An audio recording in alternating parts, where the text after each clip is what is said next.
Okay, ladies and gentlemen, it gives me great pleasure to present to you and introduce you to a gentleman that has taken a great interest in this nation and the things of the past, and in helping preserve them and to keep the truth of the natural order of things. He has certainly won my great respect, and it gives me pleasure at this time to introduce to you Dr. Robert Allrutz, a professor that is well qualified because of his personal interest above all in the things of this nation. I'm just going to let him take over at this moment and describe to you this beautiful, magnificent place that we're standing here now. Doctor? Thank you very much. We're standing here at the entrance to the Great Circle Mound of the Newark Earthworks in Licking County, Ohio. In the background you can see some of the earthworks, and we stopped here briefly at the model to point out that the earthworks actually encompass an extensive series of structures in bygone days, of which only this area here, the Great Circle Mound, and this area over here, the Octagon Mound, are still in existence. The significance of these is that these are perhaps the greatest earthworks in the world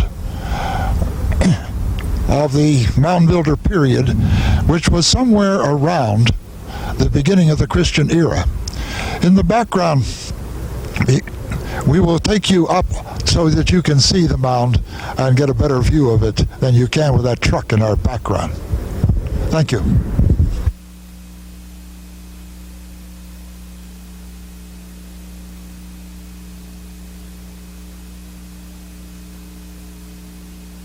Okay, we're standing now up on the embankment of Great Circle Mound, right near it. In fact, this area here is called one of the gateways to it. You can look across over there. You can see where the man is walking with his little dog. You can see the ditch from which they dug the dirt and piled it up. And this was probably done by baskets. From what evidences we can find in some of these mounds, once in a while you'll find a basket as if somebody said, "I've had enough," and walked off and left it there. But one can imagine, as you panoramic around to your left, all the way around, this is about, if they tell me, about 1 mile around. You'll have a little difficulty seeing it through the trees as the distance down through there, but it'll give you a feel of the immense nature of this place. And isn't it something? Can you imagine what this must have been used for? Just think about it. What Hollywood could do with it, for instance. Can't you just see at night a parade of people going around this area with torches glowing? This undoubtedly had some religious significance to the people, because why else would they have put all the work into this and built such a magnificent structure? But remember, this is only part, a very small remnant left of what was once the great Newark earthworks. This was not used for burial. This is ceremonial.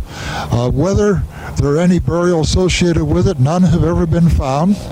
In the center back there, you can see a bit of a rise, so-called bird mound, eagle mound.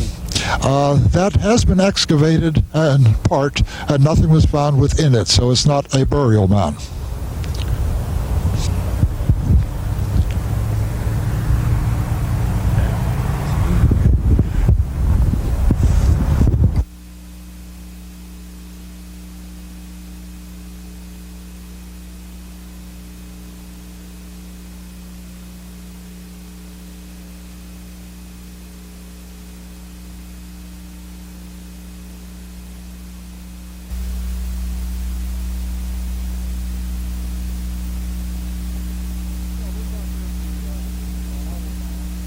In the model of the mounds. We have been up right on this knob right here, which is part of the gateway, and had attempted to photograph the eagle mound here in the center. As I mentioned, this is approximately 1 mile around. The other mound which we have is over here. This is the octagon mound, as you can see by its shape, with an associated circle mound with it, and a series of structures indicated here, which at the time of the discovery of the keystone were called caches, or burial pits.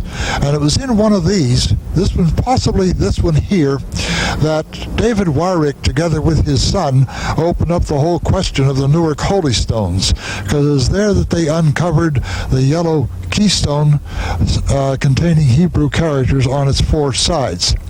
All of the rest of this has been demolished by building by people, except the octagon and circle, which are currently the Mound Builder Golf Course. This is the sort of the City of Newark Country Club. The land is leased by the Historical Society to the country club and is used for a golf course. We'll attempt to show you at least where that is located later. The octagon, this is the overall view of the octagon mound. We were over here at Great Circle Mound. And as I pointed out earlier, it is probably about in here, in one of these actually pits here, that the keystone was found by David Wyrick. If we simply move to the other part of the sign here, we can see a graph, a timetable, so to speak, with this being the beginning of the Christian era right here. The Adena period, Adena and Hopewell period, is this era right along in here when all of these mounds were built. Obviously, you can see that there were people here prior to that. These are the Paleo and the Archaic and the so-called Glacial Came. These are people who built in glacial mounds that were deposited. But the period we're interested in is about 1000 BC to 700 AD. We really don't have definitiveness. Actually, this area in which we are was apparently not a great village site. We're having trouble finding anything in the way of remains of towns and so on. There are a few. We're just getting started on that. But this is the famous earthwork site.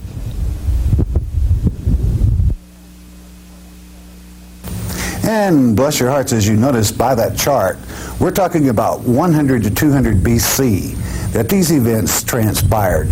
You're now looking at a part of the site or part of the hex to the tomb itself.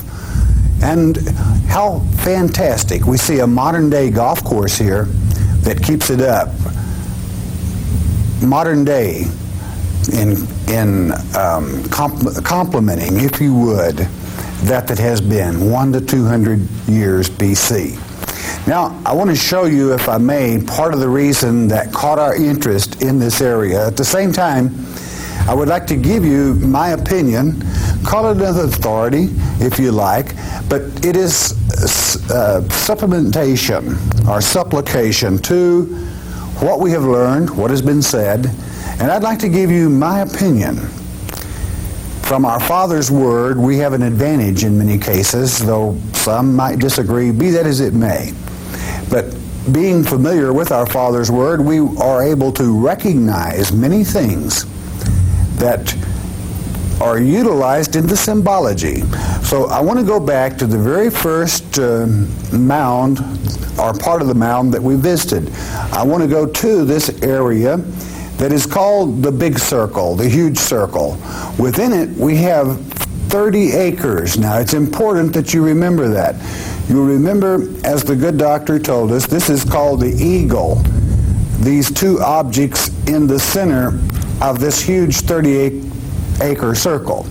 Now, whether they call them the eagle, and I'm sure if there is ever a dig at this place, it will document what I'm saying. These two are symbolic of the egg and the sperm. That is to say, the seed of man and the egg of woman, and this is a womb.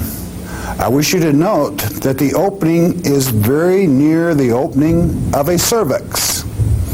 And then from this, it enters a birth canal from the womb. Understand, this opens directly into the spring equinox, which is a sign of fertility. Now, these things don't happen by accident, dear one. Someone was a teacher. I feel they used this method of teaching to teach life itself. Let's follow that life as we leave the womb through the cervix. Now this is 1 mile across an actual area. Think of the number of people and the beauty, if you would, in which it is placed in its position. From the cervix into the birth canal, and then square is always the earth, north, east, south, and those things that represent the peoples of the earth. And then from the earth you enter into the circle of life, the great, great circle of life, flowing with the opening of the spring equinox. And many times sickness will befall one, and we see this road that almost heads for what is the tomb. Here, almost to that road that heads for the tomb, but whether it be by accident or sickness, we return again to that great circle of life. But inasmuch as all must at one time or the other that inhabit this earth, we do make that great trip to the tomb. Now this is the pyramid, if you would, of stone, which unfortunately not available any longer because 15,000 wagon loads of stones were hauled from this spot.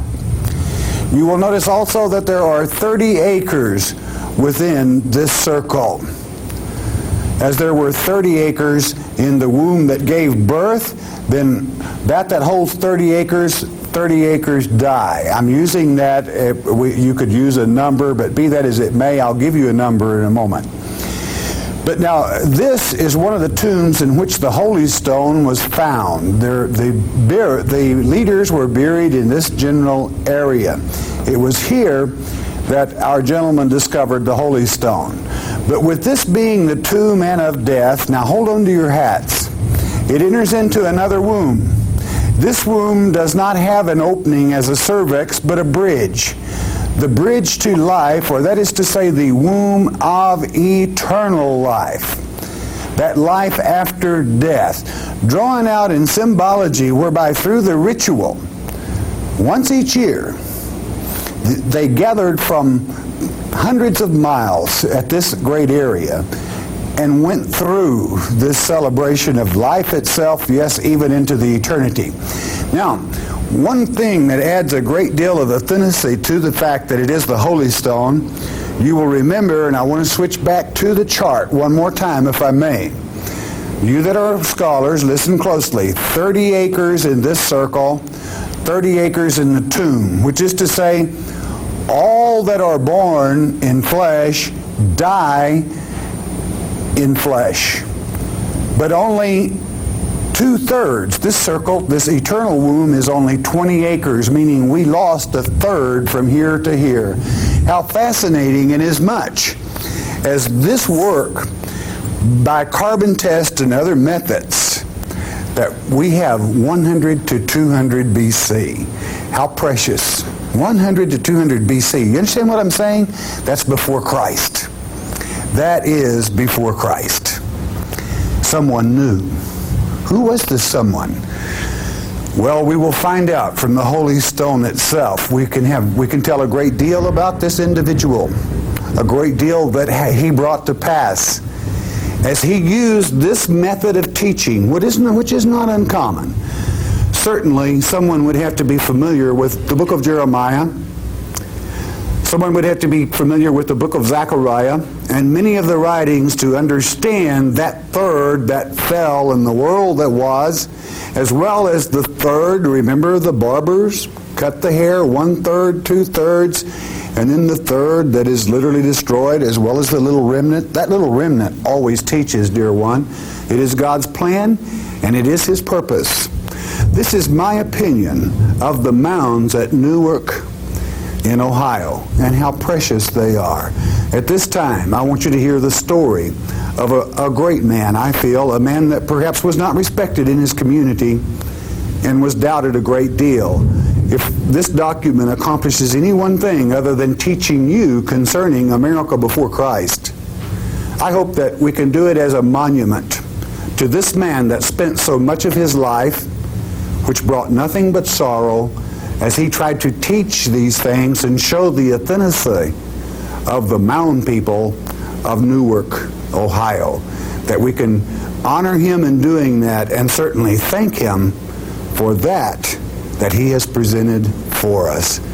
Now, bless your hearts, I want you to hear the story from Dr. Ulrich about this particular man. I think you'll enjoy it. I think it'll fascinate you. Well, ladies and gentlemen, again, it gives me great pleasure to be here with this gentleman that I have found certainly to be an interesting person simply in his thoughts and in the preservation, in his background knowledge of this area as well as many other areas. And I just want him to take the liberty to share some of his thoughts and in the discoveries that he has made in following this thought through. So again, it gives me great pleasure to present to you Dr. Robert Ulrich. Thank you. I gather if you were with us here now, you would see that I am not an archaeologist. I am a biologist, a field biologist. I got into this subject doing some research as an ecologist on a local site here in Licking County, Ohio. And one of the ways of doing that is you go back and study the history of the place as best you can. And in doing so, I kept running into some references to some finds related to the mound builders of Licking County, to references to some things called holy stones. And as I kept reading these in different books and writings, I kept finding confusing points. I wasn't sure what they were talking about. And at one of my meetings with some local people, somebody said to me, "Did you know that those stones are at Coshocton, Ohio, in the museum?" No, I didn't. So I said to my wife one summer day, "Let's go off up to Coshocton, take a trip, and we'll find those stones. I'll take some pictures of them." And in the process of doing that, the curator at the museum said, "Would you like to see the folder about the stones?" I said, "Well, sure, why not?" Lo and behold, I got hooked. Wow. Because in the folder were 17 letters written in the 1860s to people associated with this find. And that sort of hooked me. I said to my wife on the way home, "I'm going to knock off being a biologist for 1 year and become a historian and do a history of the finds of the Newark Holy Stones." Now, of course, as everything else, you never guess the time right. It took me 5 years. But in the process, it turned out to be a very fascinating thing. This goes back to the period of 1860, when, of course, this was close to being colonial countryside at that time. And there was a character, I don't know what else to call him, by the name of David Wyrick, who lived in Newark, Ohio. He had come there about 20 years previously, after having been the publisher of a newspaper about 80 miles from here, and he backed the wrong political party and went broke, and he moved up here. I think he may have had some relatives. He had actually had come from here in this area originally. And he was noted for being a mathematical genius, which of course at that time meant he could do surveying. And he became the county surveyor, which he pursued for a number of years, and in the process of being the surveyor, had the hobby of many of the people of this area had, and that was digging. Today they would call them potato diggers. He was going out to see what they could find. He was a little bit better than the most because actually he corresponded with the Smithsonian Institute and sent some materials to them. But David had some problems, one of which was, I think we can safely diagnose him, he had rheumatoid arthritis because he was described as having feet he could hardly walk on and hands that didn't look like they could be used for anything. Except he was really quite a skilled artist. It's surprising what he could do. And one of the original maps of the mound builder area was done by David Wyrick, as is published in the local atlas. But David had a funny theory. David felt that the mound builders were the lost tribes of Israel. Now, he was not alone in that. A lot of people of that period had that thesis. But it had changed, and people began to realize that this wasn't true, that the Indians had come across the Bering Strait and on and on and on. But David was quite adamant about this, apparently, because he had a local reputation for it. But he must have been a local character with his crippled nature and his digging and so on. But was it about the 30th of June in 1860? He and his son were in McCrory's Woods over near that octagon mound, and they were digging, as David liked to dig, and he came upon the thing has become to call the keystone. Of course, it was encased in clay when he dug it up, and he spit on it and wiped it off. And his son said, as soon as he saw those characters, he ran off to Newark like a crazy man. And it so happened that day, in Newark at that day, visiting the mayor, who was an archaeologist also, as an archaeologist one of the period, also Ohio's kind of premier archaeologist, Charles Whittlesey, Dr. Charles Whittlesey, Colonel Charles Whittlesey from Cleveland. Interestingly enough, he was visiting the mayor because they were in a business together, making kerosene out of coal. The coal oil business, you know? We've kind of forgotten how to do that. But word got to them about David's find, and they got a hold of David and put him in their wagon. They went back to the site, and they confirmed that this had been dug out of there. They went back to Newark, and this caused a lot of excitement because they got a hold of the local Episcopal priest, a young man who was educated up at Kenyon, and he translated these as having Jewish sayings down the sides. And so happened in town at that time, there was a reporter from the Cincinnati Enquirer. Now, Cincinnati, you need to note, was the Queen City of the Midwest. This was the seat of culture, the only culture outside New York City, in the minds of people in New York. But he wrote up quite an article about this, and that got a lot of attention. And in fact, he later invited David to come to Cincinnati to show this holy stone, as it came to be called, to the authorities in Cincinnati. Unfortunately, the reporter was out of town when David got there, and thus he had no local support. And the local authorities, one was David Wise, the founder of Reformed Judaism in America. He examined it and snorted, that's modern characters. The other one was a sculptor by the name of Jones, famous in Ohio because he sculptured the bust of Lincoln that stands in our Capitol building. And he looked at it, he called it a dornick, which is a slang term for a fake type of thing. Jones happens to be buried right outside of Granville here. So David didn't do very well. He didn't even get any money, and he lamented when he got home he spent the only $19 he had for the trip. But he did run into, I think, he ran into a archaeologist by the name of Dr. Unzicker, because Dr. Unzicker visited him later that summer, I'm quite convinced. And they went out south of Newark, south of the Great Circle Mound, to a place called the Great Stone Mound. Now, this was a pile of rocks up on the top of a hill near the National Pike. That was the Cumberland Road from Cumberland, Maryland to Springfield, Illinois, the first turnpike in America. And it was right near that.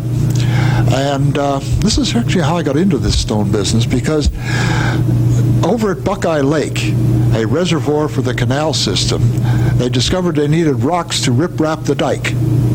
Somebody remember the Great Stone Mound? They hauled from there between 10 and 15,000 wagon loads of stone.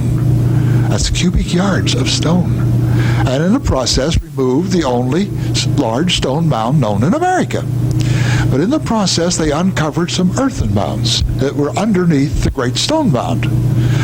Unzicker and David Wyrick went there and investigated to discover that about 10 years previously the local farmers had dug a mound, and in it had found a coffin, a wooden, hollowed out of a log, containing a skeleton.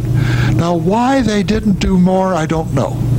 But when David got there, they removed the lid off the coffin, and he wrote about what the skeleton looked like. And there was cloth with it, there was still hair, and there were copper rings as bracelets and so on. And he brought the coffin lid back to Newark. But his reputation was such by then that the local kids beset upon him and tried to get the lid away from him. They wanted to chop it up and make souvenirs out of it.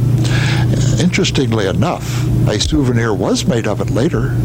The gavel for the president of the Historical Society. How I'd love to find that gavel for radiocarbon dating.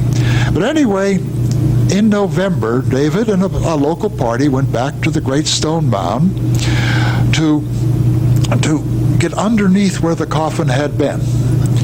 They discovered a clay basin. Now, one of the members of the party was a dentist, and he said the clay was fine enough to make dental impressions.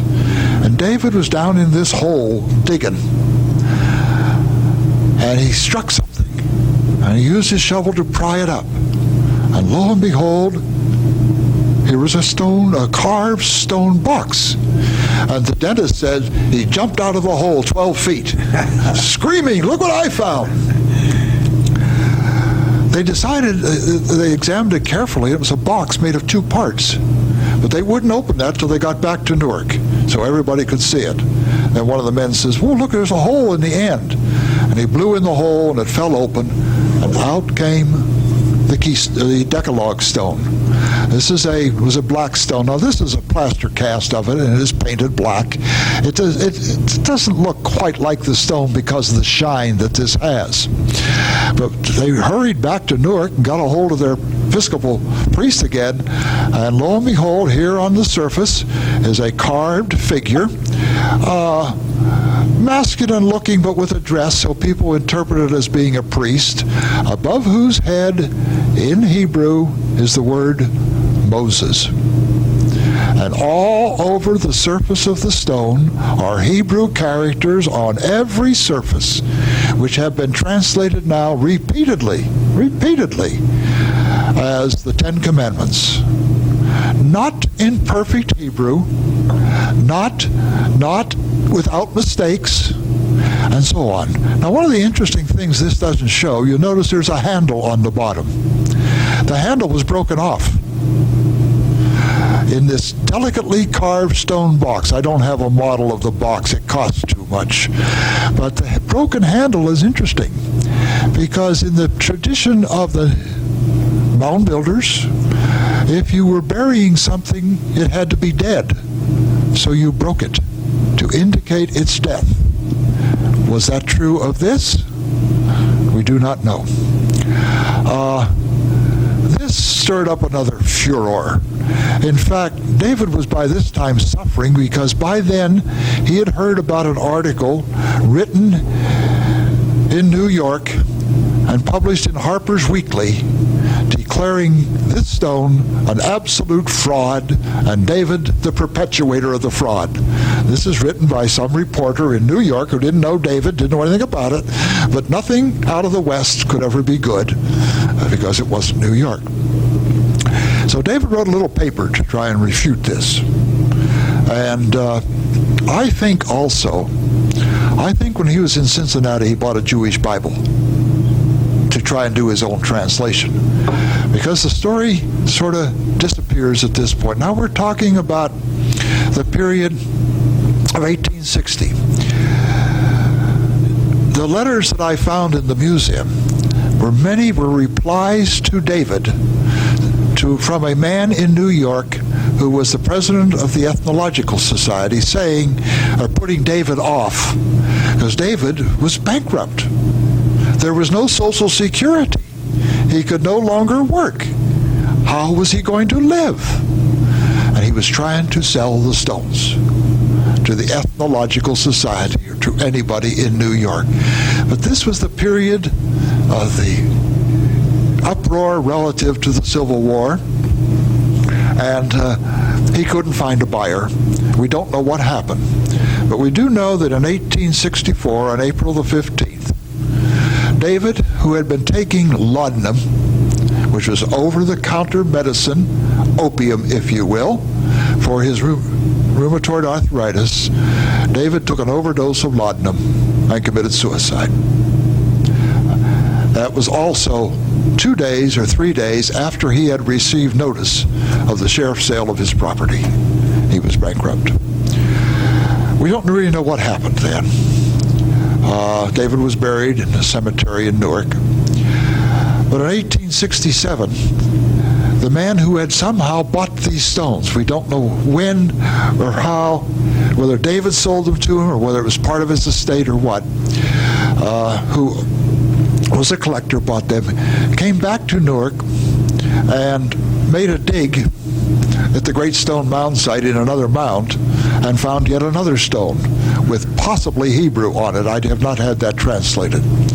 In addition, in 1865 there had been a dig, and 2 more stones were found east of Newark in a mound, one of which was about the size of a hen's egg, face, skull, head, across the forehead of which were Hebrew characters saying something about untimely death. It could be translated a number of ways. And the other one is a weird little stone about 3.5 inches, more or less triangular, containing an animal image with Hebrew characters, and also some characters that look perhaps like mound builder things, the arrow, the turkey track that you find in some of those carvings. Those have never been translated. I know of them only as photographs that the local photographer had made of them somewhere in 1865, and I stumbled upon these. So the story is an interesting one, you know. David was declared a fraud. In 1871, that Charles Whittlesey, the great colonel, wrote a paper saying it was a fraud. And the whole story went down as nothing but a fraud, and has been repeated as a fraud and amplified and changed ever since. I would simply say that David Wyrick did not fake these stones. David Wyrick could have. He had the skill. He carved woodcuts for his newspaper. I've seen those. And he didn't do this because he was such a meticulous workman. He would have copied the Bible and not made mistakes. And there are mistakes in the Hebrew here. It is not the same as in the Bible. What are they? Well, it so happens that coffin that David uncovered is an interesting coffin. I can find, I'm not an archaeologist now, I haven't read all the literature, but what I've read, I've seen no reference to coffins. The one place I find a reference to a coffin is, in all places, Swedish mound builders buried their people in oak coffins in a clay basin, like here, that held water, and the oak and the water prevented the corpses from rotting. They were so well preserved, the brains were still intact. Wow. Is perhaps this an amulet from somebody from Europe, some holy man whose remains were brought to Newark, Ohio, and placed in an oak coffin, as they did in Sweden? And why the stone mound? Well, Charles Squire, the great Ohio archaeologist who published the Smithsonian Institute, was working in New York, and he saw an Indian walking down the trail with a rock. And he walks over to a pile of stones, and he walks up on the pile and he drops it. And the investigator said, "Why did you do that?" And he said, "I don't know. That's a holy place, and you're supposed to put a stone there when you go by." So I put a stone there. You know, 3 coins in a fountain? We still do that sort of thing. And so happens the Great Stone Mound was near the great warrior trail, the Chieftain Trail, that went from northeastern Ohio down into Kentucky. I wonder, you know. I think these are amulets of holy people that were brought to this great worship site to be buried there, just as we would take people to St. Peter's in Rome, or to Jerusalem to bury them there. I think Newark, Ohio at one time was a Jerusalem or a Mecca for religious purposes, and he brought people there for burial. Unfortunately, I fear that much of it has been destroyed, and we just don't know. But at least we got the holy stones. I got the record of them. That is fascinating. Absolutely fascinating. We really appreciate this that you have accomplished. It's all been simple, good library work. Well, and I encourage people to do it. It's fun. I know my wife said to me one day, you've got a detective story going there, haven't you?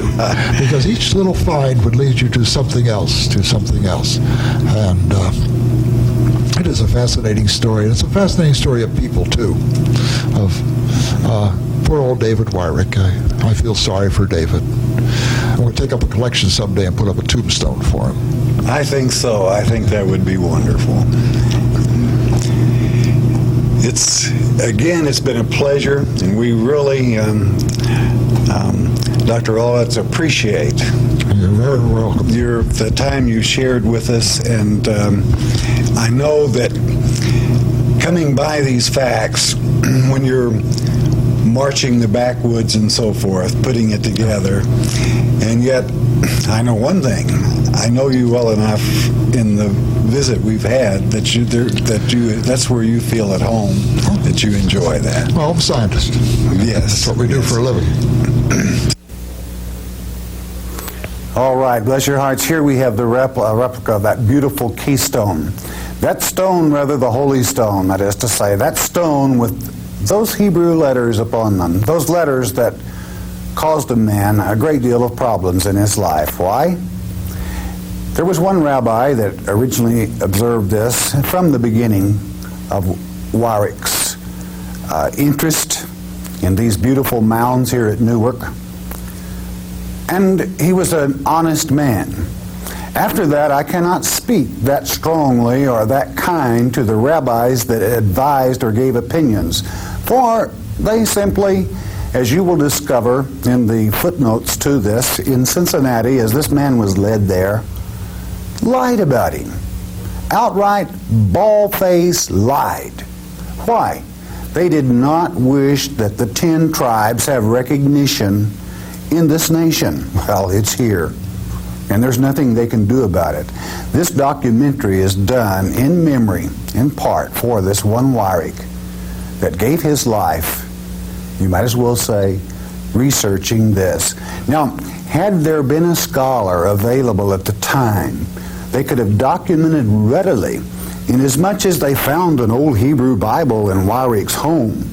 You would not find the Aramaic, the Syriac, the Paleo-Hebrew, ancient alphabets in that Bible. Only the modern.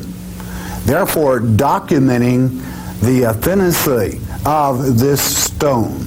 And I wish to, if I may, draw attention to I'm going to use 2 letters that are not modern Hebrew, but are ancient rather, and would have saved this man's life, because it would have brought to him the respect that should have been born for him and to him through this great work of his in these mounds at Newark. One of the letters, I don't intend to go into the Hebrew to make it complicated, but I simply want to show you the case of 2 letters. One is an L. Now, had he taken this is our L. This is not modern Hebrew. This is Paleo-Hebrew, ancient Hebrew. That's why the first rabbi, in part, agreed that this was authentic. Because any man that has studied languages knows that a man that had no knowledge whatsoever of those languages could have picked up on Paleo-Hebrew, on Aramaic, Syriac, or Chaldee, whichever you wish to call it, even used by on Crete. Another letter I'm going to show you. This letter would be in the English our TS sound, it's called tzadi in the Hebrew tongue. The letter that we find on the Holy Stone is shaped thusly. Now, in other words, this is the way the letter is drawn on the Holy Stone. When were it to be in modern Hebrew, it would be like so, all right? This would be modern Hebrew. Now, David Deal, who has a paper on this particular works, he believes that in part, or at least I think he does, that it was Phalo Hebrew, which is to say, like so. Now, and I certainly respect his opinion. We can see or could account how in one's mind, if he used Phalo here, he had some working knowledge of it. That's to say, the person that chiseled or formed this stone. But I think our dating, as I stated, you can tell a great deal about a man, where his travels are, by the letters he uses. Now, if I may, and I wish for you to bear with me, I'm going to draw you this same letter. I'm going to do it in the Babylonian, with the Babylonian alphabet. It's very much like our common, very common M. Is the Babylonian or the Chaldee Sade. Now, in a man's travels, and bear in mind at 1 and 200 BC, they didn't carry around little pamphlets with the alphabet inscribed thereon. You would have to have carried the entire Bible in stone, and that would have been quite a load to pack. So you had to carry it up here. And in travels, things can become a little confused. I contend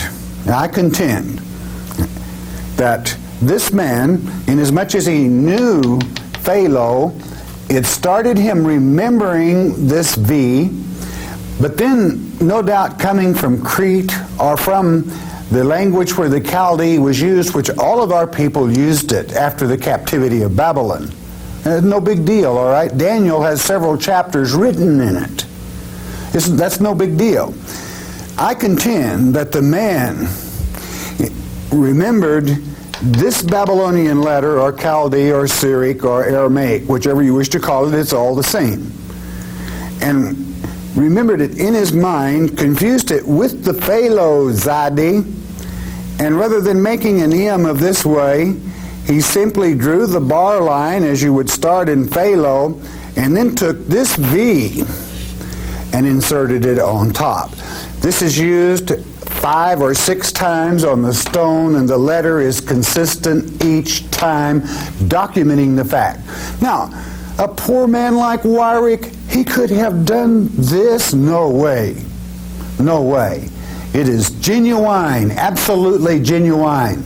And this poor man was insulted by the people in, near, and around him for all those many years, when the find that he made is a find certainly that is precious. Number one, the story that is told by the huge womb, the birth of life into the flesh, the travels in the life circle itself as we travel, each of us, through this flesh age, that long passageway, much as the pyramid within the pyramid itself, that goes to the tomb, the old pyramid here in Newark, that has now been hauled away. Was this stone found in that area? And then this one that would take all that are born in the flesh, the 30-acre plot, into the 30-acre base, and then into a 20-acre eternal womb without a cervix, but yet a bridge into that life eternal. It took a Levite some knowledge. Each tribe was assigned their proportion of the Levitical priesthood. The Levitical priesthood, other than when they were in Jerusalem and in their own area of joining, were always attached to the other tribes. They did not, as you would say, have one large tribe that traveled as Levites. So, was he a Levite of Judah, or was he a Levite of the 10 tribes? It doesn't matter. It's obvious that it was a man of God that knew and understood the Scriptures. And he wrote, if you would, those 10 commandments on this stone because he honored our Father. And he used this great works to teach those 10 commandments to natives in this great nation. Could they have been natives even from gathering from all over the country on a waterway? That was a highway of that time. How interesting. I think we've only scratched the surface. Could they have come from the Yucatan Peninsula even in part, some of them, at an earlier time when a people disappeared? Well, a lot of work need be done and a lot of travel. I find it fascinating, and I find it the true definition and explanation of the great mounds. How I wish that Wyrick himself could be living at this day and at this time to enjoy the knowledge that his sweat and his labor in digging day after day, and then being promised by certain people if he would bring the stone to a place, he borrows $25 to make a trip to Cincinnati. And what does he find in Cincinnati? Ridicule from a man with a poisoned tongue. And that $25 in, what was it, 1864, somewhere along in there, between the 64 and 70s, $25, my friend, was a great deal of money. It caused him to lose his property. So his quest for truth and his work brought him sadness.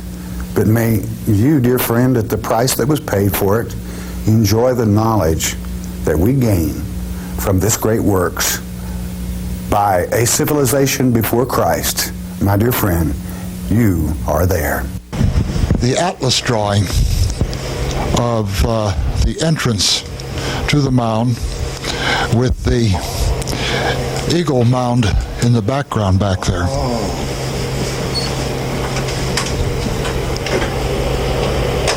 This is David Wyrick's map of the Newark earthworks.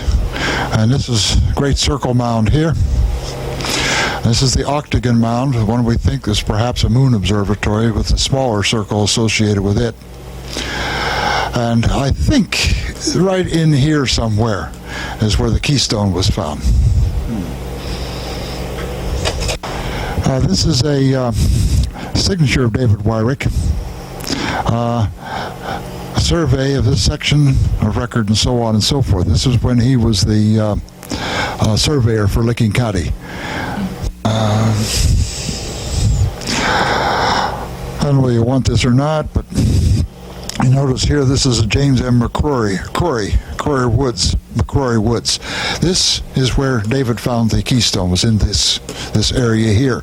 This map, you notice, does not show the mounds, because they didn't care about the mounds at that period of time. That was just something in the way.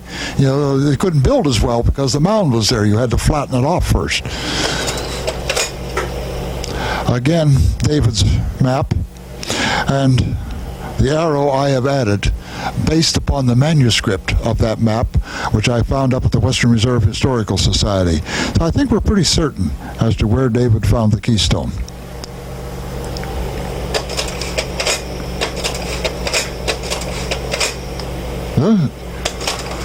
Does that help you any? Great.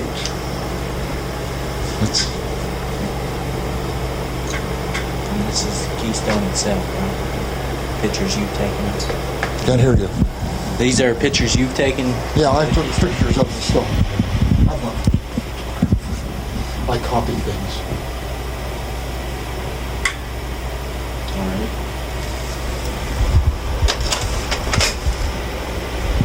Doesn't show up very well there, but you can see some there. Okay.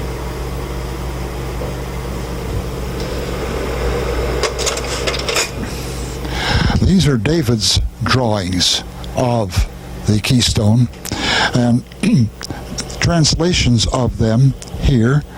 The Holy of Holies is this phrase here, and the King of the Earth, this phrase here. And written above them in script is Hebrew. I've one of the translators. I'm not sure for sure which one of the translators, but these David had printed at the newspaper in Newark, Ohio, possibly from his own woodcuts, because I've found originals of these broadsheets with printer's notes on them, and it makes me think that perhaps David had made woodcuts for that purpose. This is David Wyrick's sketch of how the coffin lay in this clay basin which would hold water. In other words, water would come down through the mound and collect in there and not evaporate. It would just stay there. And then the oak preserved the body. It would not rot with because after all, we use oak, tannic acid in oak to tan leather. It makes a good preservative. And it was underneath the head of that they found the keystone. And this is David's Wyrick sketch of that coffin. I'd love to find it.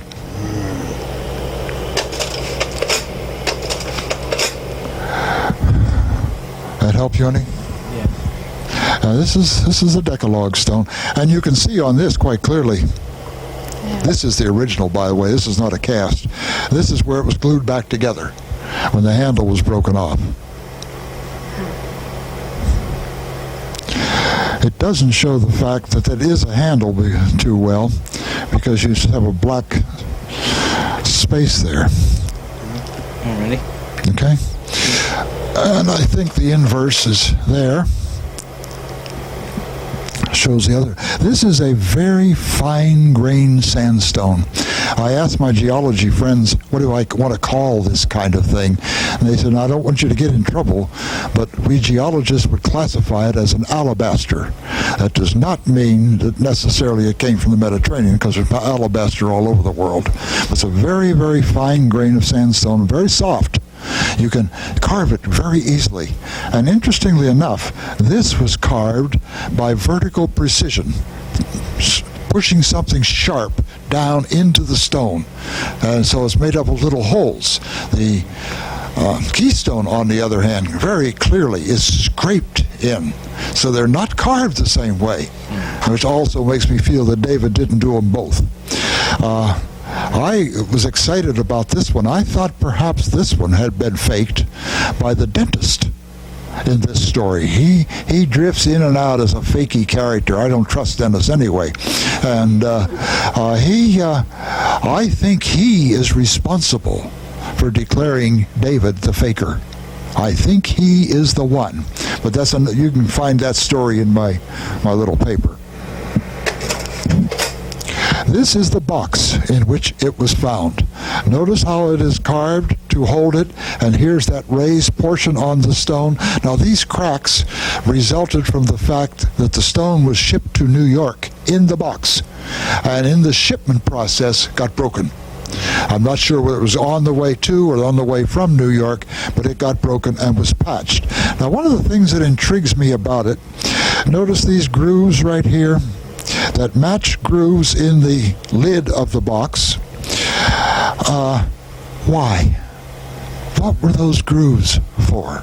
Did they perhaps have slivers in them to hold the box together? Also, here are little holes here, but I don't find them up here. And this groove also goes that way. So there's some little inconsistencies in it. Also, down here, perforated out of the box, is about a 1/4 of an inch hole. And I don't know the reason for that. This little bit you see right here, and there's just a touch of it elsewhere. David described this thing as being bronzed. We don't know. Is that what he meant? Treated in some way that had a metallic sheen to it. You can't have this stuff analyzed without destroying it. So we're stuck with guesswork. Oh yes, this is a picture from the mound builders of Denmark. There's the coffin with corpses in it, with a corpse. This is the inscribed head. It was about the size of a chicken's egg. It was found in a mound on the Wilson farm east of Newark. And this has been translated variously.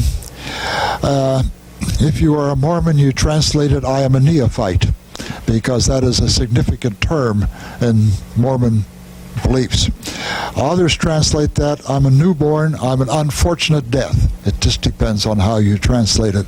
And I am not an authority in Hebrew. This is how I found it. And see here, an unnatural death, one who degrades himself and falls thereby, a man who falls, and so on and so forth. Remember, these were found after David Wyrick committed suicide. And there was no way that he could have buried them where they were. All right, we want to thank Dr. Ulrich for his participation in this, the time in his life that he took out. 5 years, intended only one. Being a biologist, that's strange, but I think God directs people. We thank him for that. We thank David Dill as well, that he would have an interest. This interest that let the knowledge become available to us, and then with our knowledge of the Word to come to this point. We also want to appreciate our dear transportation. That is to say, old Panther, that Panther Angel, that the footage you're about to see was taken as we were rolling from Newark Heath Airport. As we rose up over those great mounds, you'll be seeing a view of them, and then at about 230 miles an hour with a nice little help from the tailwind, Panther Angel carried us home. We thank the company that had a great deal in our receiving this plane, and we thank our Father for the tools to do his work. America before Christ, dear ones, letting us know that his word is true, and that there were teachers that sacrificed far beyond what we're aware of. We thank God for the privilege that together that we can enjoy these things that were America before Christ. And dear one, you know what? You are there.